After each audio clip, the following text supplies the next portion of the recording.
Well, good morning. So I've hit record. Let me see how many people are here. I don't think there's too many this morning. Not yet, anyways. Yeah, about 11 people. Okay, so we'll get started. I was looking ahead at the notes, and we should be able to actually finish this by tomorrow. Um, as I mentioned yesterday, if you were in class yesterday, or if you've had a chance to watch the review or the recording, which you might not have because I put it up later last night, we're not going to complete all of chapter 4. We're just going to do some of the key parts of it. So yesterday we looked at Pythagorean Theorem, which I'm going to review again today if you missed last class. But we're almost done, believe it or not. As you know, there's a few pages left, as you can see down there, but we're not going to do them all. And again, looking ahead, I think we can finish this tomorrow, which is Tuesday, which means Wednesday, we can spend some time talking about your final exam. So a couple things. There's a final assignment that I put up this weekend. That's due on Thursday at midnight. That means I'll get your marks back to you before you write your final on Sunday. Test number 2 is outside my office. I put it there yesterday. So if you're wondering where my office is, whoops, it's 7242A. So you can grab your test from me there. I do highly recommend you get into campus today, or not today, but sometime this week, and take your test numbers 1 and 2. They'd be really good study guides for you. And yeah, I guess that's it for updates. And the other update is all of the YouTube videos have been updated, so everything should be there. So let's look at angles. We'll look a little deeper into this world of trigonometry, because today I want to talk about something I hope have heard of before.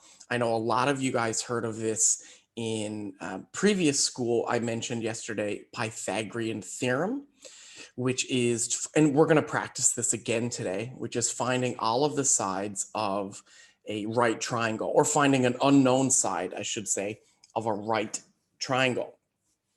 Well, today we're going to look at things like sine, cosine, and tangent, which you hopefully can remember from high school. And again, if not, I'm going to explain them to you today.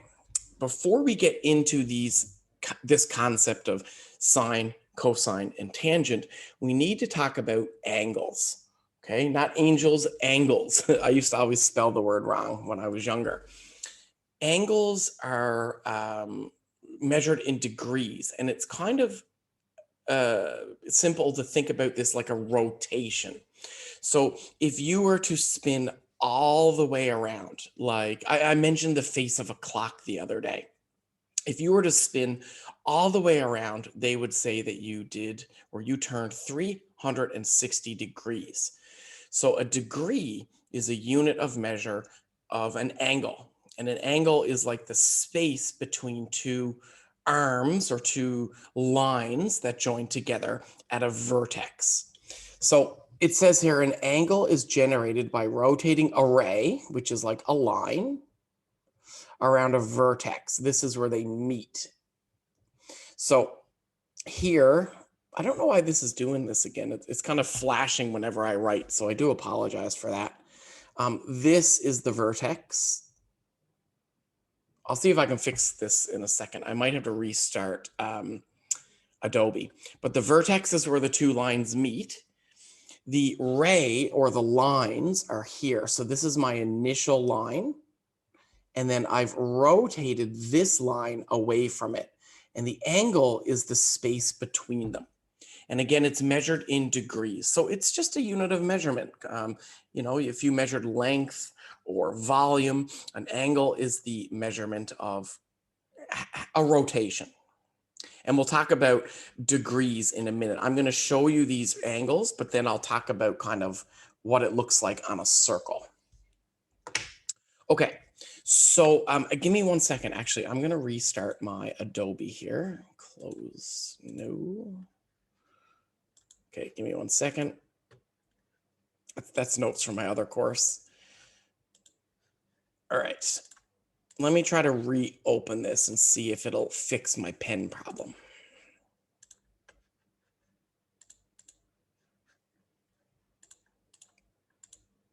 Oops, okay. Boop. All right, so we're going to look at we're going to look at angles in what's called standard position, which is really going to help us when we look at graphs for this. And don't worry, the graphs are pretty simple. The initial position of the ray, and again, when you see the word ray, that's the fancy word for side or line. So this is my initial position of the ray. This is called the initial side. The end position is called the terminal side. So initial is where it begins, terminal is where it ends. Okay, initial is where it starts, terminal is where it ends. An angle in standard position is when its initial side is on the positive part of the x-axis. So what does that mean? Well, I'll show you better pictures in a minute, but if you took an x-y axis, we did a little bit of this in unit 2, unit 3, we did graphing, if you can remember graphing.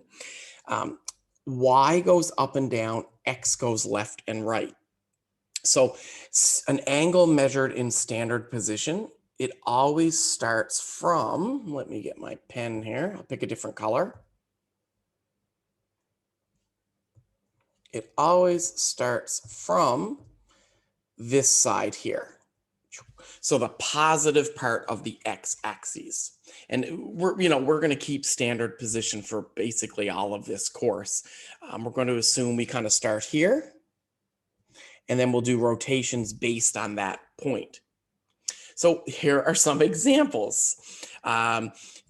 If we were in school, like K to 12, grade 8, 9, 10, 11, we would actually take a protractor or a measurement tool, and we could physically measure this. I actually found one in my apartment the other day. I'm kind of moving and cleaning things up. And I found one of these, but I think I gave it to somebody, so I don't have it with me. But there is an actual physical device you can get to measure angles. But we don't need that. We can use our calculators, we can use diagrams, but these are just some examples. So let me zoom in here and show you. So this ray, they all start here, where you can see where I'm drawing the red line. And if I move the line, so I rotate starting from the red line, and I rotate it 45 degrees, I will end up here. This is positive 45 degrees. Positive is when you go counterclockwise. Counterclockwise. You're going to start moving the angle up. So you're moving the angle upwards, kind of in a positive direction away from the initial. We would call that a positive rotation. So if I go even further, it would be 130 degrees. And I can show you kind of where these numbers come from in a minute. Again, you could physically measure this with a device called a protractor, but we're not doing that. You don't have to worry. We're going to use math to figure this out. So you're not expected to magically know that this is 130. These are just some examples. So what if I go even further? So I'm starting here. I'm going to rotate here, here, here, all the way there. Almost a full circle. A full circle, guys, would be 360 degrees. So I'm not going 360. I'm going a little bit less to 320. Now, you can also rotate in the negative direction. You're not going to see this as much, but I can rotate going clockwise. So if I'm rotating negatively, I could go clockwise. So going this way. And if you don't know what I mean by clockwise, I've been told sometimes, maybe I'm old. I guess I'm getting old. Not everybody knows what I mean by clockwise. Although I do notice a lot of people over here in the Middle East wear classic watches. Whereas back home, a lot of my students, they don't wear watches ever. They just use their phones to tell time. But when I say clockwise, if you can picture, an old clock, 12, 3, 6, 9, you have your time. The minutes, the seconds, the hour hands on the clock go from, well, top to bottom in this direction. So when you rotate, sorry, that was a pretty ugly picture, but if you were going to go the opposite way, so kind of going down, you would get a negative degrees. We're not going to deal too much with negative degrees, but you can talk about rotations in that way. Oh, one little interesting thing, just to this is not a question or anything, but something interesting to think about. If negative 220 degrees gets me here, let's just think about this for 1 second. What would this be? So what would my blue line be? What kind of rotation? Well, I know that a full circle is 360 degrees. So let's see what's left after we rotate 225 in the negative direction. This is not a question. Don't worry. I'm just trying to kind of hopefully explain what an angle is to you. So this rotation you could represent as a negative 220, or you could just say positive 135. And I knew that because a full circle is 360. So this section is kind of more important. Okay, I wouldn't worry too much about the previous part, but this section is definitely important.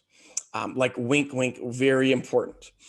We are going to look at angles on a Cartesian coordinate, which is a fancy way of saying like an XY grid. The XY grid sets up or creates what's called quadrants. Now, I'm going to talk about this. If anybody's confused, don't worry. Like, this is all I'm going to be talking about today is this concept of standard rotations, quadrants, numbers on something like this. So if you took a normal XY plane, just like we did when we graphed in chapter, I think it's the end of chapter 2, but I can't remember now. But remember, we did graphing. We drew like simple lines on a graph. We did them on an X and Y plane or grid. Let me pick a different color. Let's go purple. So let's look at some different rotations.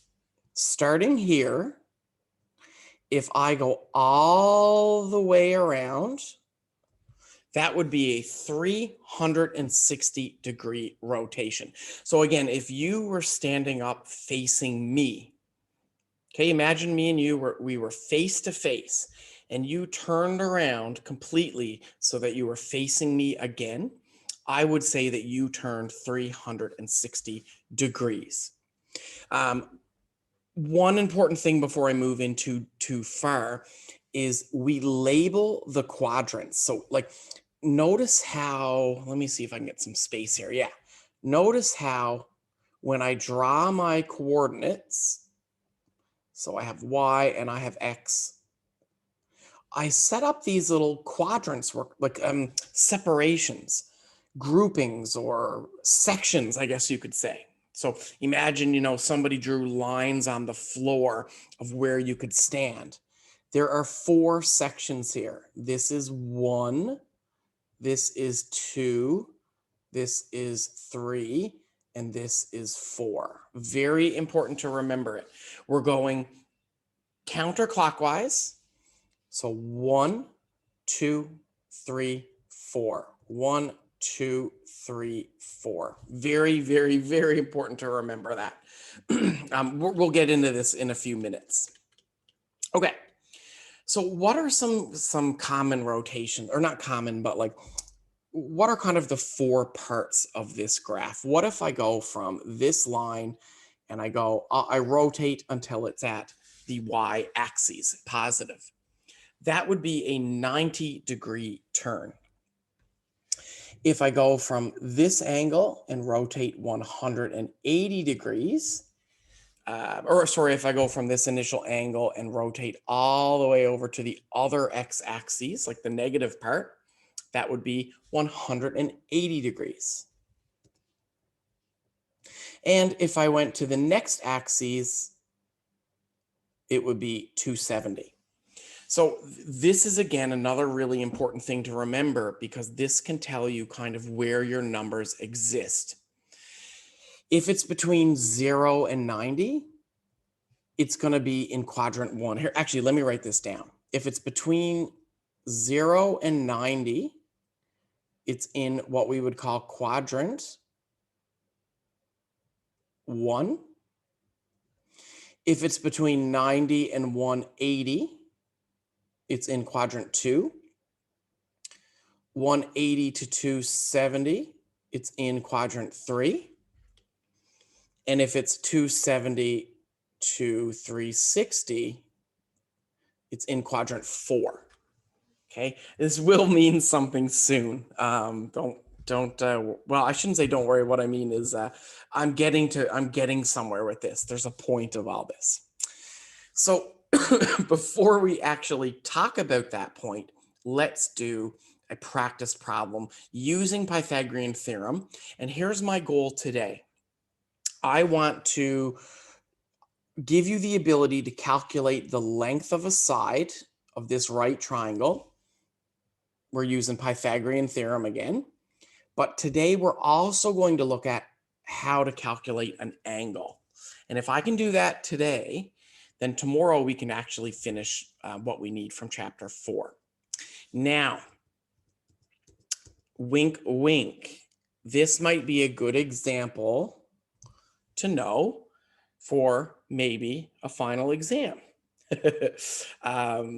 This type of example, of course, finding the length of part of this triangle, in this case, the radius of a line on a graph, a point on a graph.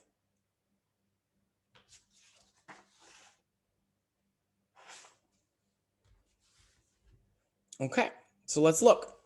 So in the diagram below, the distance r from the origin O, so this is just a regular triangle, right? We have a right triangle.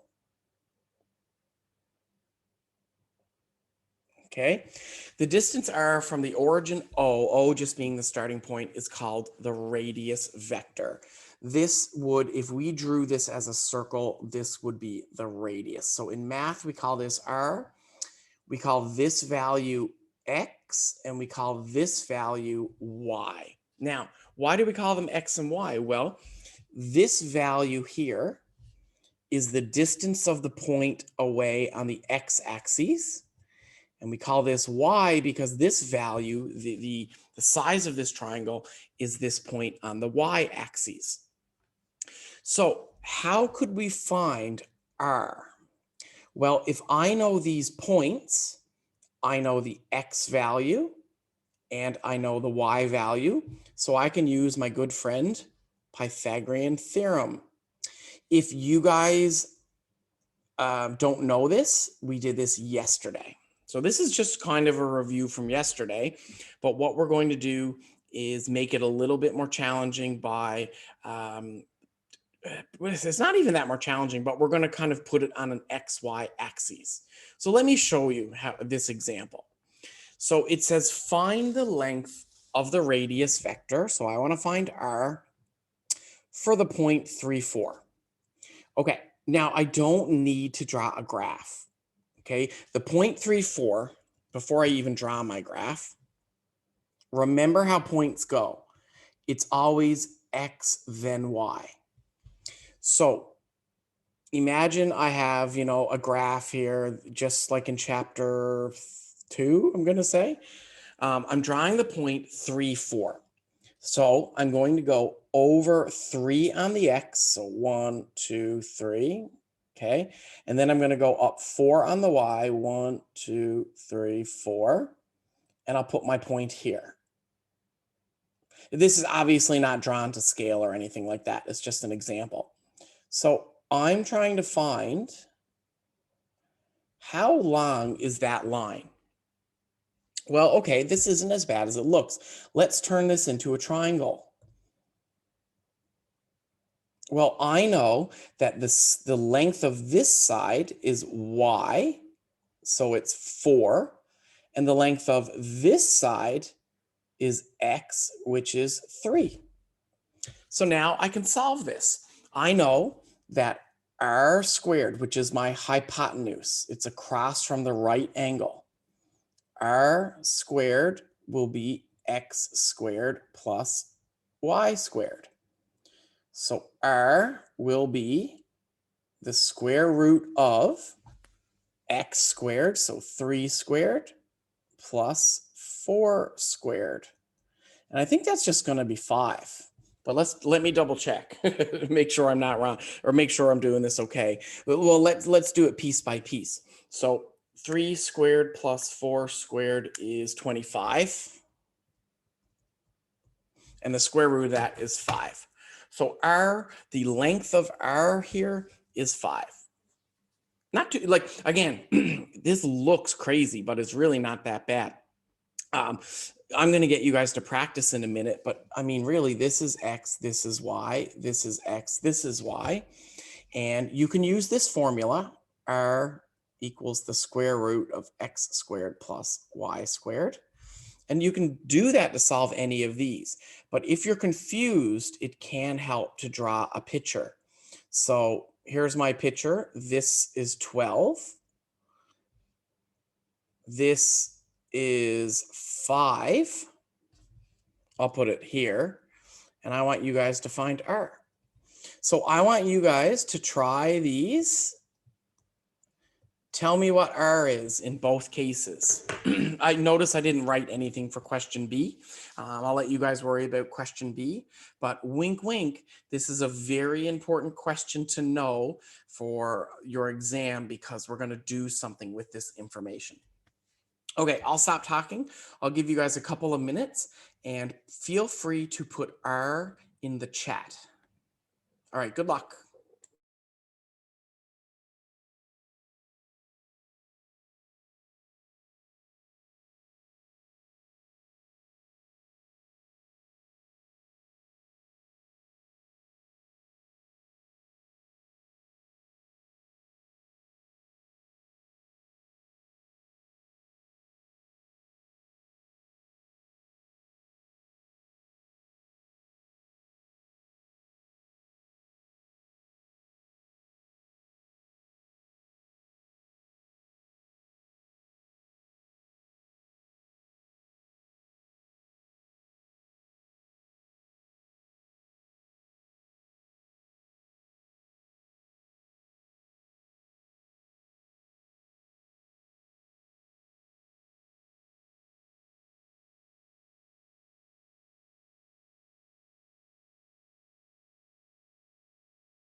All right, I'm getting some good answers. Actually, I'm getting A and B from some people.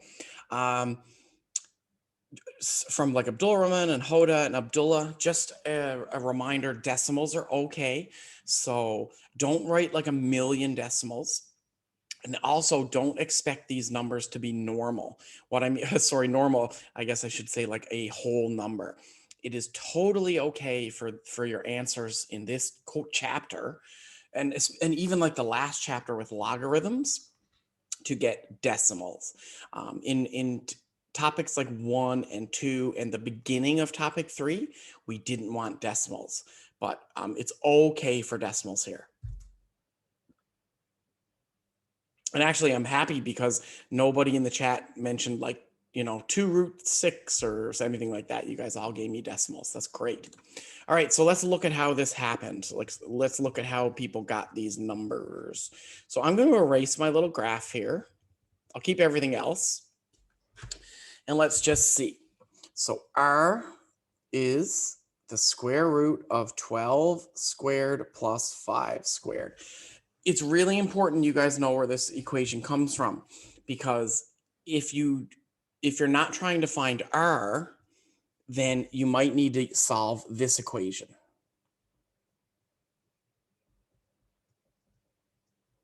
Okay, so just, don't get too comfortable. Like, don't memorize R equals. If you're going to memorize anything, memorize Pythagorean theorem. The angle, or sorry, the line, the longest line, the line across from the right angle is R. So R squared is equal to the two legs of the triangle, each squared. Okay, added together. So just keep that in mind. So R will be the square root of, let's do this on my calculator, 12 squared plus 5 squared. That's going to give me 169, which is a perfect square, I guess we'd call it, so 13. Okay, for B, R is going to be the square root of 4 squared plus 7 squared. So this won't be as pretty. 4 squared plus 7 squared is 65. And then when I take the square root of that, I get, now my calculator says root 65. Do not give me root 65 as an answer. Anything from unit 4, use decimals. Like there's a big difference between in math sections, right? Every course, every science, and every math has kind of like its sub sciences. So there's like organic chemistry, and then there's physical chemistry, and in math there's algebra, calculus, statistics, trigonometry. So, if you're saying, well, how come in chapter 2 and in 3 we didn't use decimals and now you want us to? Well, in chapter 2 and 3 we were doing algebra. We were simplifying expressions. In chapter 4 we're doing kind of another part of math, which is called trigonometry. And in this, we're going to use a lot of decimals here. So I convert it to a decimal and I get 8.1. To the student who said 8.1, that's what I would probably prefer. 8.1, perfect. 8 is fine. If you said 8, that's no problem. Again, I'm not too concerned about this, but 8.1 is a good answer. 8.06 is a good answer. 8 is a good answer. As long as you didn't say 9 or 8.2, that's good. All right, cool. Moving on. We're going to keep applying this, and the next section is going to be interesting. This section, if you remember anything from high school, this is going to be good. If you don't, there's going to be a little bit of a learning curve, but I'm going to teach you anyways. So just give me 1 second here.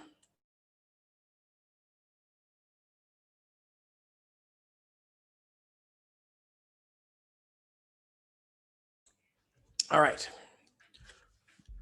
So we're going to look at angles. So not just the length of a side, we're going to look at how to calculate the angles. Now, to calculate the angles, we are going to use I'm going to say a big word here, trigonometric ratios.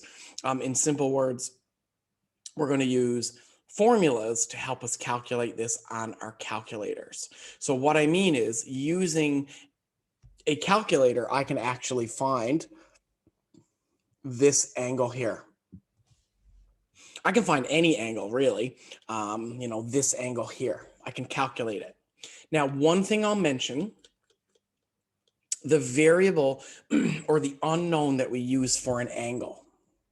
We don't typically use X, X or Y or A or B or R or any like normal kind of Arabic letter. I guess that's where they come from.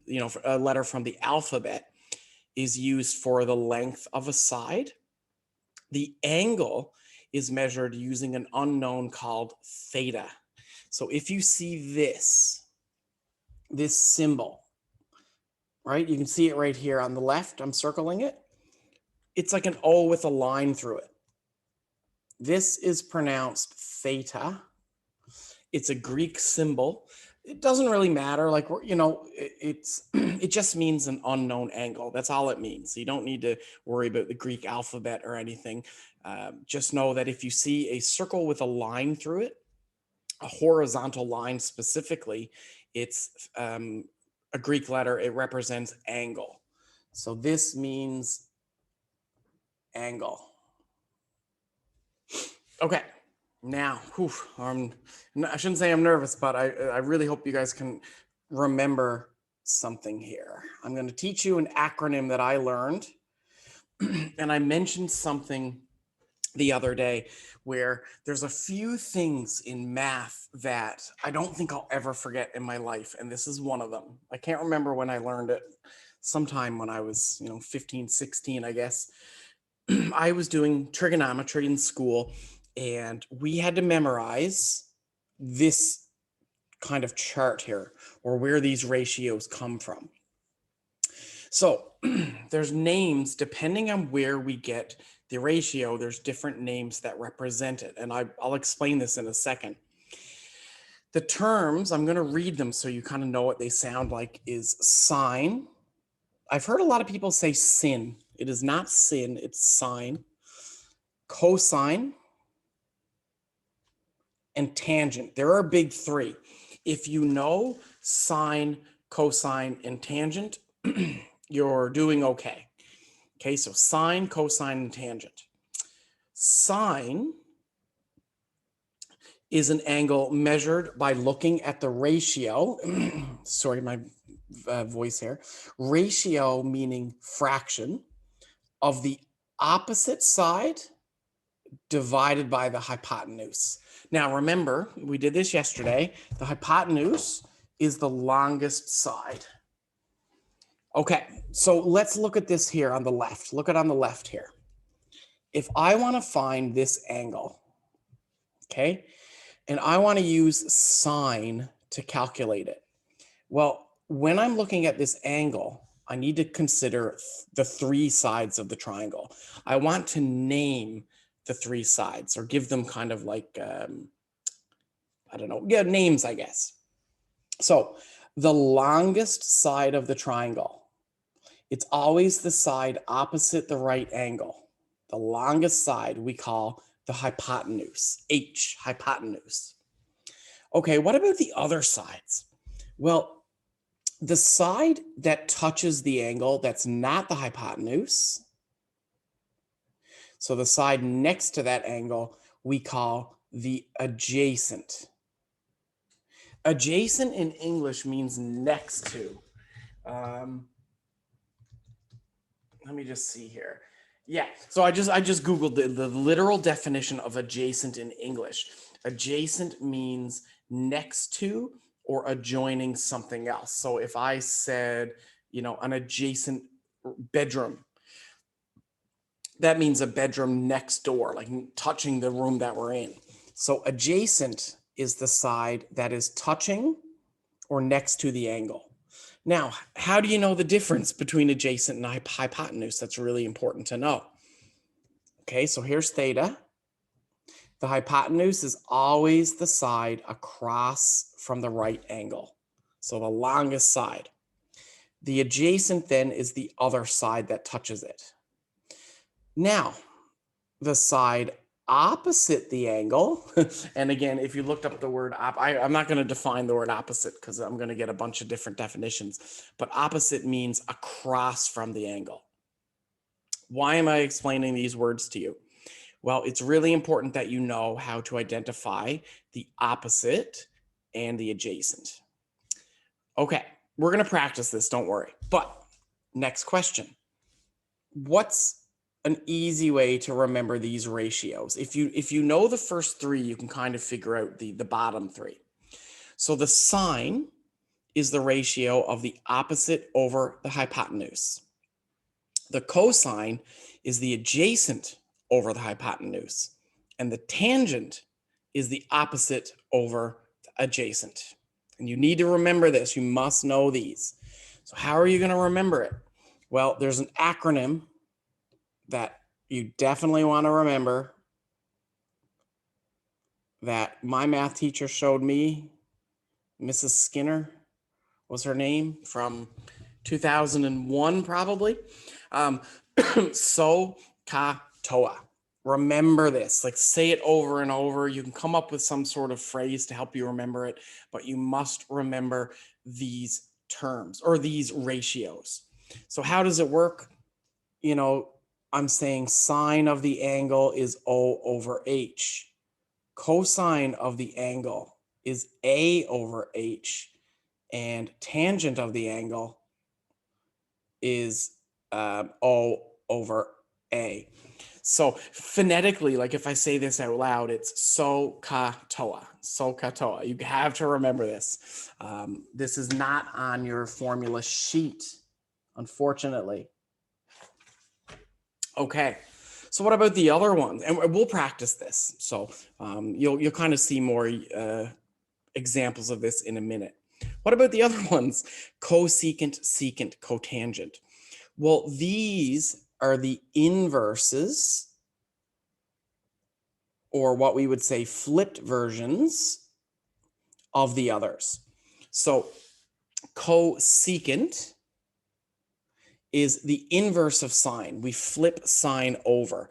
So instead of O over H, it's H over O. We flipped the top one. So cosecant, we flipped sine.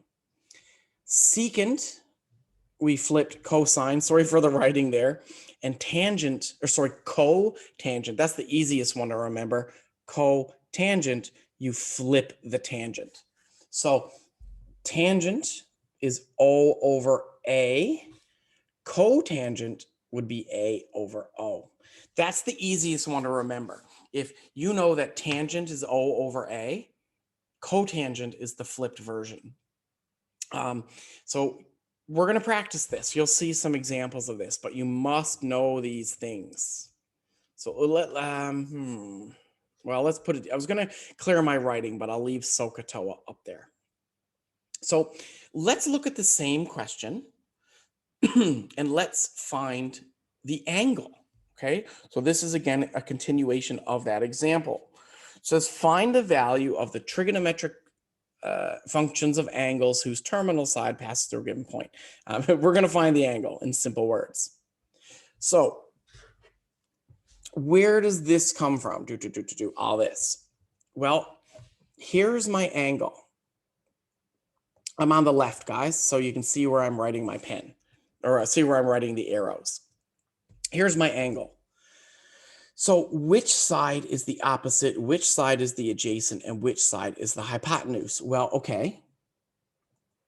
Across from my right angle is my hypotenuse. Always, you can start with that. That's like the important part. Okay, so that means the other side, this guy that's touching this angle, must be the adjacent.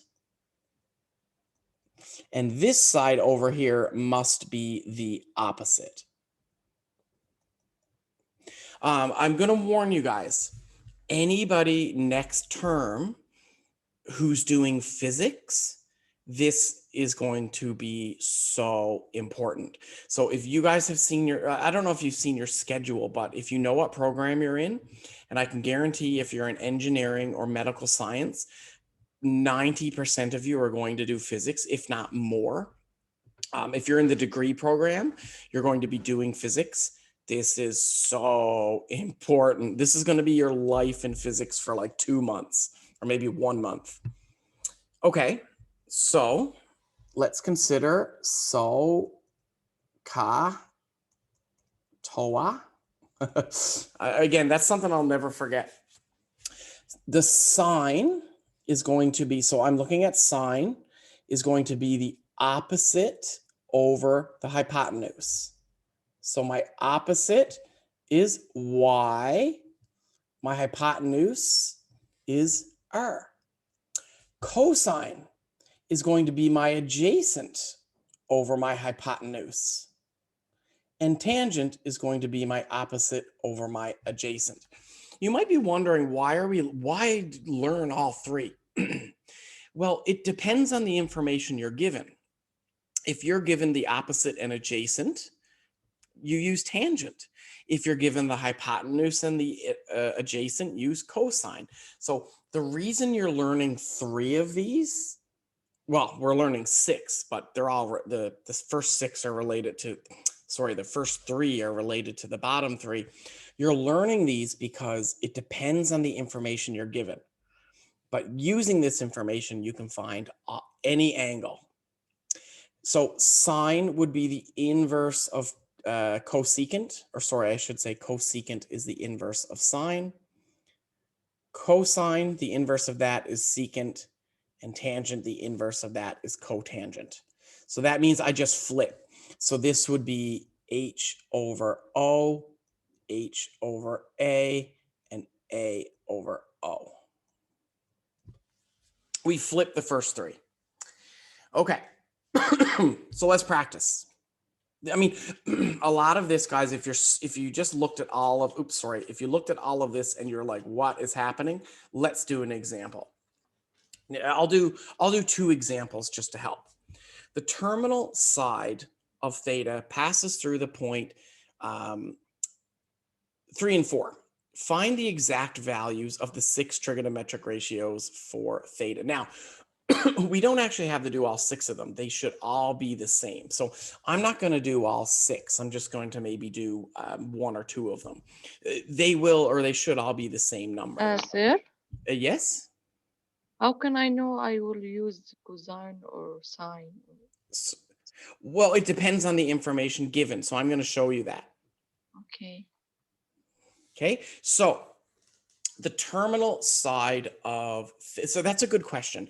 If you guys didn't hear, the question was, how do you know if to use sine, cosine, or tangent? That's my starting point, okay? I would stick with the first 3 for the beginning. So how do you know if you're going to use sine, cosine, tangent? Well, look at the information you're given. So let's draw this example. Okay, so I'm going to just draw my, oops, that's not a very good line. Sorry, my wrist hit the keyboard. I'm just going to draw, regular kind of coordinates here. Here's my y, here's my x, here's my line, here's theta. Okay, theta is that angle on the inside there. Theta is my unknown. Now, I'm trying to find the theta here of the points 3 and 4. So let's complete my triangle and let's fill in my information. I'll pick a different color here. Let's go purple. So the x value, the x is on the bottom. So the x is 3. The y value is 4. You guys should remember this from graphing. So I'm going over 3 and I'm going up 4. Right? Remember when we plotted points? X, Y. So over 3, up 4. I almost have enough information to find everything here. Nasser, you raised your hand? Yeah, hello, Mr. Mark. Are we trying to find the h? Nope, we're trying, we will find the h, but we're trying, like, look at what the question is asking. We're trying to find the values for theta. Oh, okay.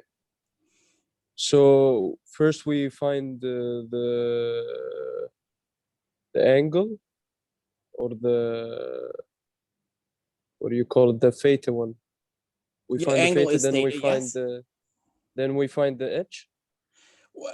Well, yeah, I mean, like, I think you're getting a bit ahead of yourself here. Like, I haven't taught it yet, so just give me a minute. Okay. Okay. Okay. So I've drawn my graph and it says find the exact values of the 6 ratios. So we have our ratios up here.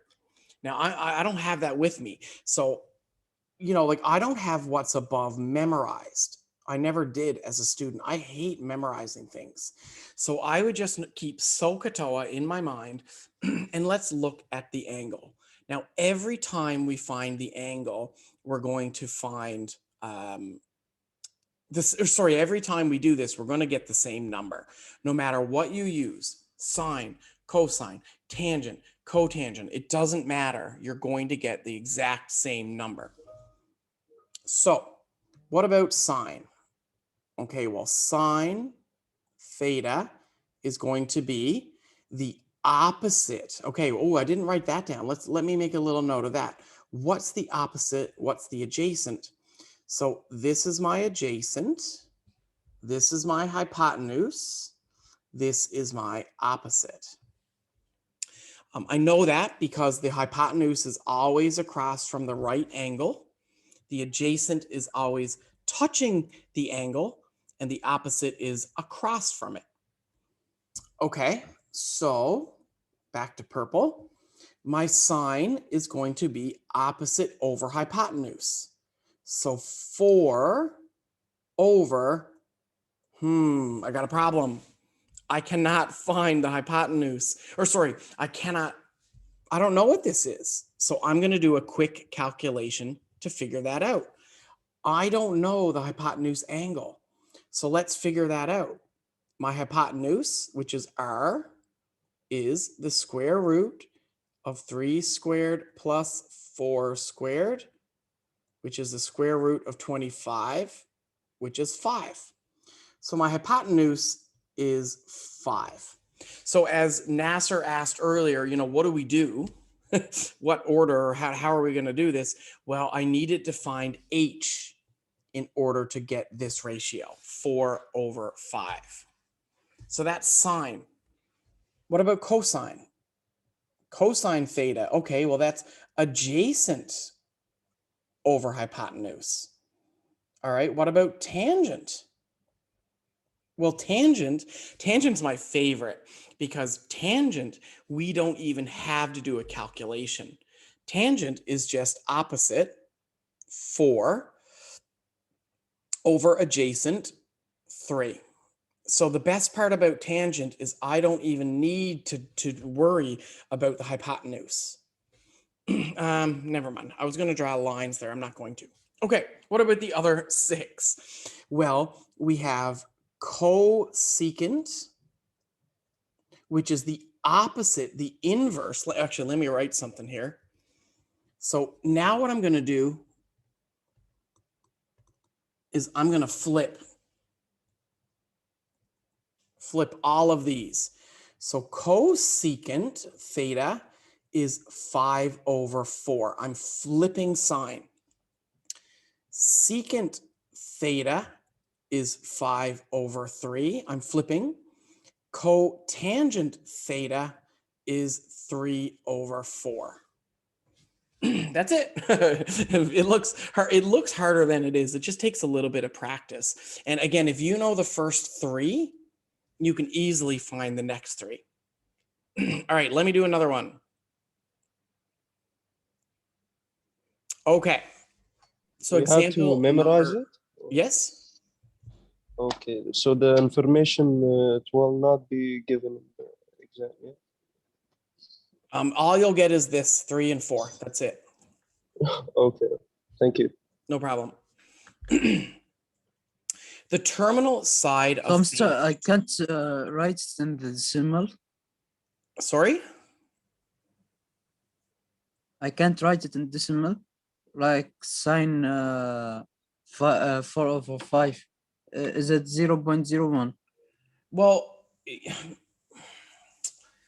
that's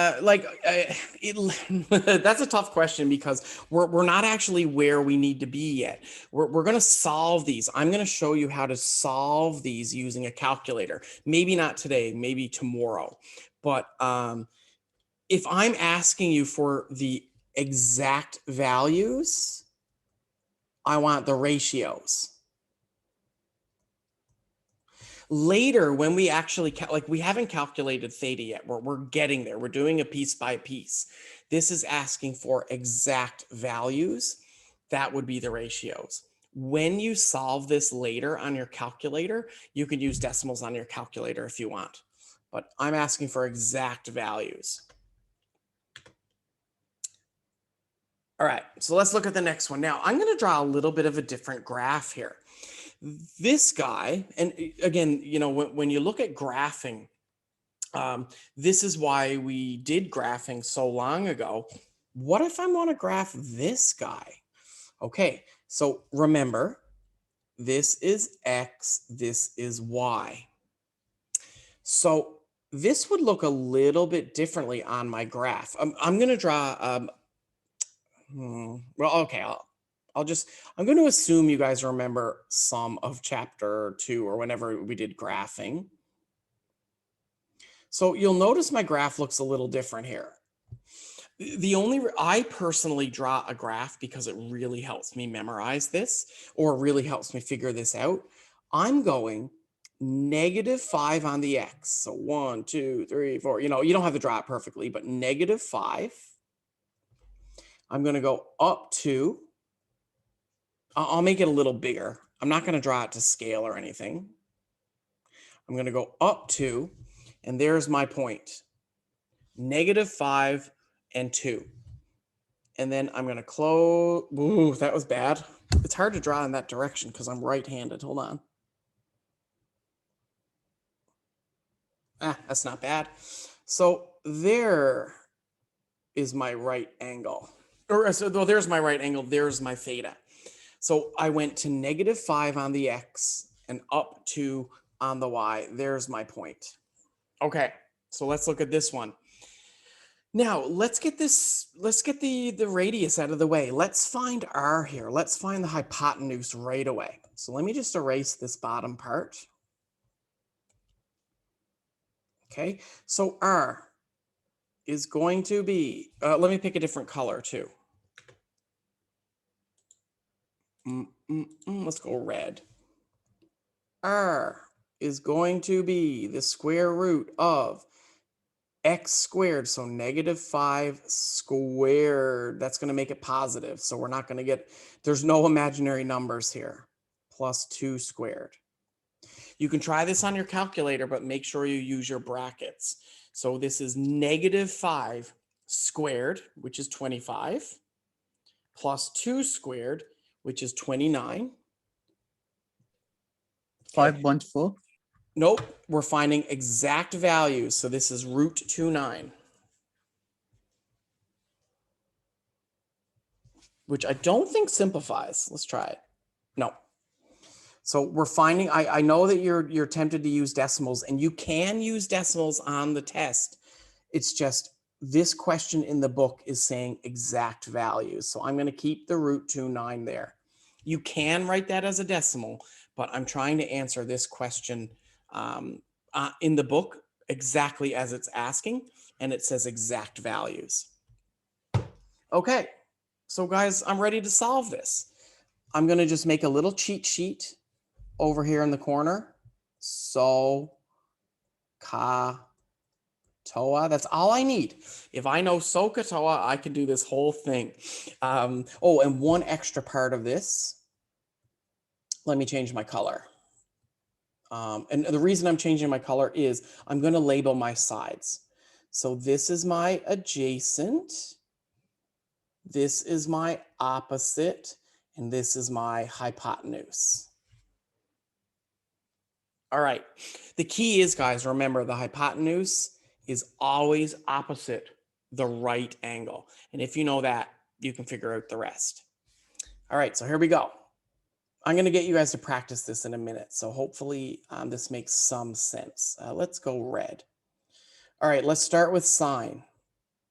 Sine theta is the opposite 2 over the hypotenuse, root 29.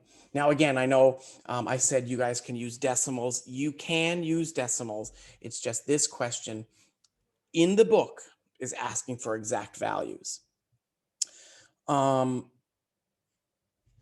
Okay, cosine. This is going to be the adjacent over the hypotenuse. Now you can put your -5 in there and the hypotenuse root 29. And tangent. Okay, tangent is opposite over adjacent, so 2 over -5.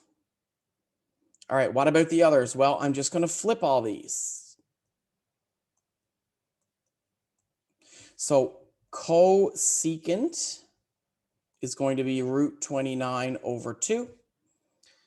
Secant is going to be root 29 over -5. And cotangent is going to be -5 over 2. Whew, done. All right, now, so this is tough to explain, not tough to explain, but I'm going somewhere with this, which we probably won't get to until tomorrow. And we are very close to being done, by the way. We should be able to finish if we go a little hard tomorrow. So if we start, what time do we have class tomorrow? 9:30. If we go, 9:30 to 11 or something tomorrow, we could probably finish this whole course, meaning Wednesday we can do review. I'm getting somewhere with this. If you're wondering what is the point of this tomorrow, not today, because I have class at 9:30, but tomorrow, then I'm going to show you, what do you do with this? What's the point of this? We can solve for theta very, very, very easily using a calculator. So I'm getting somewhere. And anybody who's done this in high school probably knows what to do to find theta. I still haven't found the angles. I've only found the ratios. So we're kind of, and I don't mean to say this in a mean way, we're kind of doing what's called like baby steps. And I know that sounds mean, but I just mean we're doing this tiny, tiny steps at a time, because now tomorrow, I won't get to this today, but tomorrow we're going to solve. And I can't remember who was just talking on the microphone who keeps giving me decimals. Tomorrow, you're going to be back to decimals. So you'll see what I mean by using decimals tomorrow. All right. Anyways, let's finish this off with you guys practicing.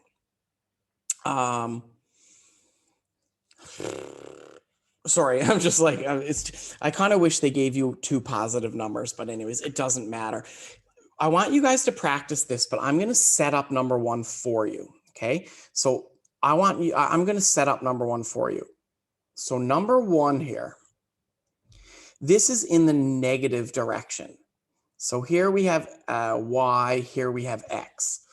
I'm going to go, remember guys, it's x, then y, x, then y. So I'm going to go -5, 1, 2, 3, 4, 5. So I'm going to go -5 on my x. And then I'm going to go -12. So down here to -12. And I'm going to connect my points. So the triangle I'm making, or the shape that I'm making, looks like this. Okay, this is my right angle. It's upside down, but that doesn't really change anything. So here are my sides, -12, -5. This is my hypotenuse, which I'll get you guys to calculate. And that's it. Don't worry about that dot there. That was just me trying to like plan my graph. So I want you guys to try this one. Very important that you give this a try. If you get it wrong, no big deal. I just want you to try this one. Okay, so I'll be back in a couple minutes. Once you guys try this one, you can try number 2 as well. You might only have time to try one of them, but if you finish number 1, you can try number 2, and then we'll check your answers, and then halas, that's it for today. All right, so I will be back in 5 minutes at 9:10, and we'll look at the answer for number 1. And if you guys had time, we'll look at number 2. All right, I'll be back in 5 minutes. Good luck.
All right, one more, excuse me, one more minute and we'll look at the answers for this. I hope it's not too challenging. Sorry, just getting rid of some of my writing here. Okay, so just take one more minute, finish up whatever you're doing. I know this is hard to write in the chat,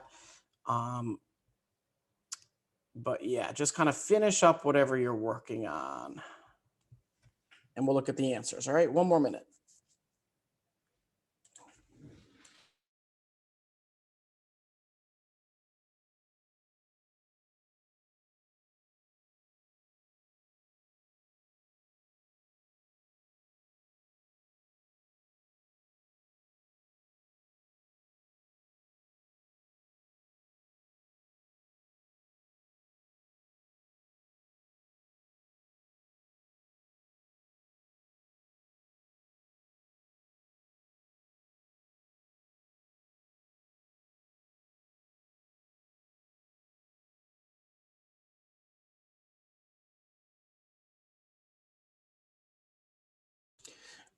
Okay, so let's look at these answers. Like guys, once I have this set up, I don't want to say, I hate saying easy. It's not easy at all. What I mean is once the triangle is set up, you're just kind of filling in blanks. But I left you guys with one important part of solving this triangle. We didn't calculate the hypotenuse. We didn't calculate R. So let's get that done right away. So first things first, I'm going to calculate the hypotenuse. We call it R, but it's the longest side. So that's going to be -5 squared plus -12 squared. Very important that you note that these are in brackets. The negatives are being squared as well. So there's no imaginary numbers in trigonometry. Well, not in this course anyways, not that I know of. So, you shouldn't get I, or you shouldn't get an error on your calculator. So 5 squared plus 12 squared is 169, which is going to be 13. So my hypotenuse is 13. Okay, I'm ready to go. So sine theta is the opposite O over the hypotenuse H. So -5 over 13. Cosine is the adjacent, cosine is the adjacent over the hypotenuse, which is, oh, sorry. I messed up sine because I'm talking too fast. Let's label our sides first. Let me pick a different color. Let's go with green. And what I wrote for sine wasn't correct, if you're wondering. So here's my angle theta. Look, I'm writing it in ugly green. This is the opposite. 12 is the opposite. The hypotenuse is here, which is 13. And my adjacent is 5. All right, now I'm ready to go. Sorry, I just kind of wrote without even thinking. I'm getting like a bunch of emails here. Okay, so sine is O over H, which is opposite -12 over hypotenuse 13. Cosine is adjacent -5 over hypotenuse 13. And tangent is opposite over adjacent. So -12 over -5, which you can just write as 12 over 5, actually. Okay, so let's look at the opposites of that. The opposite of sine is cosecant, which is going to be 13 over -12. The opposite of cosine is secant, which is 13 over -5. And the opposite of tangent is cotangent, which is 5 over 12. I remember I used to always say to my students, I taught high school before I taught at the college. And this was something we used to do in high school. And I always used to tell my students or ask them, how confusing is it that the opposite of sine is cosecant? The opposite of cosine is secant, right? It would have been easier if they changed it back in, 100, 200, maybe like 1,000 years ago, whenever this was kind of created. But that's math. That's the way it is. So the kind of the way I always memorized it is the opposite of sine. So you have cosecant, secant, and cotangent. They're the opposites.